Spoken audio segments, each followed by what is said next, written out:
बांग्लादेश की पीएम शेख हसीना की 2 दिवसीय भारतीय दौरे पर देश की राजधानी दिल्ली में है। प्रधानमंत्री नरेंद्र मोदी के आमंत्रण पर शेख हसीना भारत आई है और उनका यह भारत दौरा 21-22 जून तक है। पीएम मोदी के तीसरे कार्यकाल के शपथ ग्रहण में कुछ दिन पहले शेख हसीना भी शामिल हुई थी और अब भारत के राजकीय दौरे पर आई है। पीएम मोदी और शेख हसीना की आज मुलाकात हुई। दोनों देशों के प्रधानमंत्रियों की मुलाकात दिल्ली के हैदराबाद भवन में हुई। पीएम मोदी और शेख हसीना के बीच द्विपक्षीय वार्ता भी हुई है।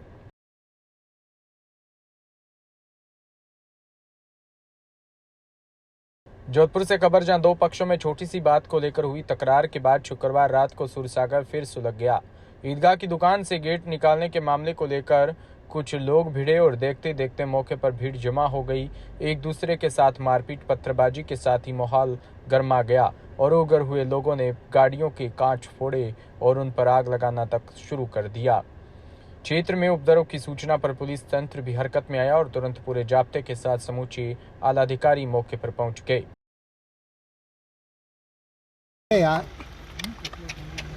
बाइंड्री नहीं दिख रही है। क्या स्थिति है सर? क्या मामला हुआ था और किस मामले को पुलिस थाना सूरसागर में शाम के आसपास जो है पथराव की सूचना मिली। उसके बाद पुलिस मौके पर पहुंची। व्यापारियों का मोहल्ला सुभाष चौक कुछ कॉलोनी है जो सूरसागर थाना क्षेत्र में है, वहाँ पर पुलिस पर भी पथराव किया गया और इस संबंध में अभी मौके पर संपूर्ण जाब्ता कमिश्नरेट का वहाँ पहुँचा और मुकदमे दर्ज किए गए हैं। और जिन लोगों ने पुलिस के ऊपर पथराव किया है या धार्मिक भावनाओं को भड़काने का प्रयास किया है उनको दस्तयाब कर थाने लेकर आए। अभी मौके पर शांति। मकराना से खबर, जहां थाना क्षेत्र के जूसरी ग्राम के सांगलपति संत लक्ष्मण दास महाराज एवं उनके 3 भाइयों के बीच पैतृक जमीनी बंटवारा सीमांकन विवाद मामला मकराना पुलिस की दहलीज तक पहुंच गया। वर्तमान में स्वर्गीय भंवरलाल जाट के पुत्र कृष्णाराम, लिखमाराम, हेमाराम, लक्ष्मण दास एक पिता के 4 पुत्रों ने उक्त खसरे की भूमि में अंदाजे से मकान बना रखे हैं और उसमें निवास करते हैं। पिता की मृत्यु के बाद आज तक पिता के मौखिक कायम हिस्से के साथ ही काश्तकार भी रहे हैं। संत लक्ष्मण दास ने पुलिस रिपोर्ट में बताया कि वो सड़क की तरफ स्थित अपने हिस्से की कब्जाशुदा भूमि पर सांगलिया धाम बगीची का निर्माण कार्य शुरू कर रहे थे कि आरोपी कृष्णाराम का पुत्र जवानाराम, लिखमाराम, खीवाराम ने कार्य को जबरन रुकवा दिया और मारपीट शुरू कर दी।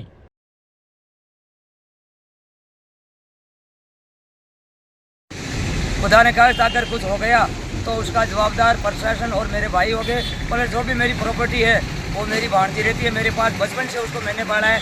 उसकी उत्तराधिकारी वो मेरी भांजी मुन्नी चौधरी होगी साहब। रुदावल से खबर, जहां भरतपुर में बंद बारेड क्षेत्र में 250 हेक्टेयर में प्लांटेशन का कार्य शुरू हो चुका है। वहीं प्लांटेशन कार्यक्रम के तहत 50,000 पौधे लगाए जाएंगे, जिनमें बंद बारेठा एक बार फिर से गुलजार उठेगा एवं पशु पक्षियों के लिए शरण स्थल बन जाएगा। पहले तो जो ये बीमारियां फैल रही हैं, कोरोना है, ऑक्सीजन की कमी है, गर्मी बहुत तेज हो रही है, इस वजह से हम वनों को बढ़ाने के लिए ये कार्य किया जा रहा है।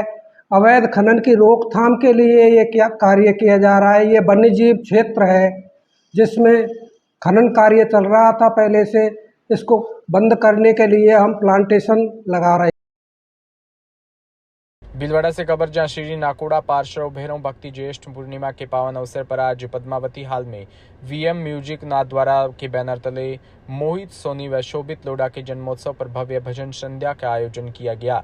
भजन संध्या में संगीतकार गुरुजी किशोर देवड़ा, राष्ट्रवादी भजन गायक प्रकाश माली, ख्यातनाम भजन गायक वैभव बागमार, दीपक राव आदि उपस्थित हुए।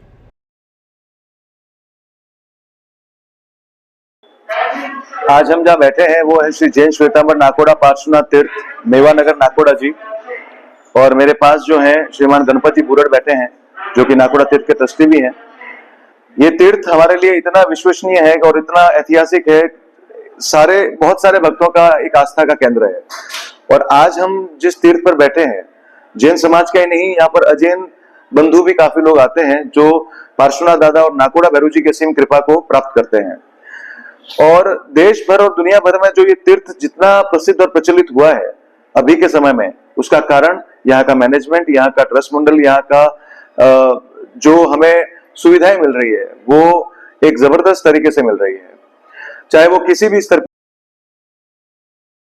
छत्तरगढ़ पुगल के जमीन घोटाले के बाद सूरतगढ़ गग्गर बहाव क्षेत्र में लगभग 40,000 बीघा जमीन सरकार द्वारा एक्वायर की गई थी। यहां बसने वाले किसानों को सरकार ने जमीन के बदले तबादला दिया था।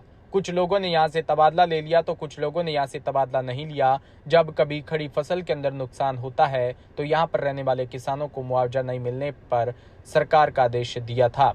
मौसम में बदलाव के कारण 4 से 5 साल बारिश कम होने की वजह से गग्गर बहाव क्षेत्र में बने डिप्रेशनों में पानी न पहुंचने के कारण भूमाफियाओं की नजर गग्गर फ्लड की जमीन पर पड़ी।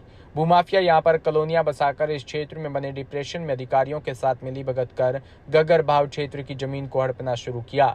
कई लोग तो खातेदारी तक ले आए, जबकि सरकार द्वारा डिप्रेशन में खातेदारी न देने के आदेश जारी हुए थे, फिर भी निचले स्तर के अधिकारियों को मिली भगत से खातेदारी दी जा रही है। पिछले कुछ वर्ष हुई बारिश के बाढ़ के हालात बनने के बाद सभी डिप्रेशनों में पानी का आवक तेज हो गया। गग्गर नदी उफान पर थी, कई गांव डूब गए। गग्गर फ्लड एरिया को भूमाफियाओं द्वारा धीरे धीरे खत्म कर कॉलोनी बसाई जा रही है। गग्गर उफान पर आने पर हनुमानगढ़ और गंगानगर जिले के गग्गर से सटे गांवों को खाली करने तक के आदेश दे दिए थे। गग्गर फ्लड के पास वाले गांवों के लोगों ने पलायन भी किया था। भूमाफिया भोले भाले लोगों को भरभीत कर गग्गर घाव क्षेत्र की जमीन बेच रहे हैं। स्थानीय प्रशासन मौन है। डीपीके न्यूज की टीम अब इस मुहिम में है कि ये डिप्रेशनों व गग्गर की जमीन को भूमाफियाओं से बचाया जाए, नहीं तो इस क्षेत्र में आने वाले समय में पीने के पानी की हवा के लिए पेड़ भी नहीं बचेंगे। पिछले साल कई डिप्रेशन में पानी की भरने की वजह से भूजल स्तर भी बढ़ा था। गग्गर बहाव क्षेत्र में दी गई खातेदारियों को निरस्त किया जाए।